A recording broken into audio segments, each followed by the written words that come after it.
An earthquake measuring 2.2 on the Richter scale was felt in parts of the national capital region on Friday, 15th May, the fourth in 1 month. There were no immediate reports of any casualty or loss of property.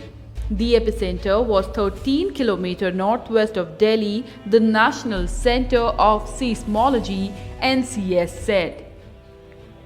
According to NCS, the nodal agency of the Union government for monitoring the earthquake activity, the tremors were reported at 11:28 am at a depth of 8 km.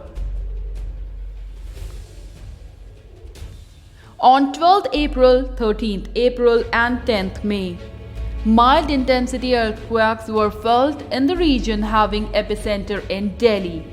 In all the 3 earthquakes also, there were no reports of any damage.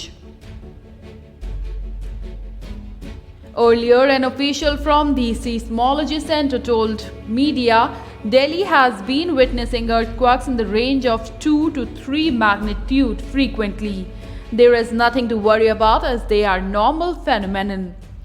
In the last 10 years, the city has been hit by more than 100 earthquakes.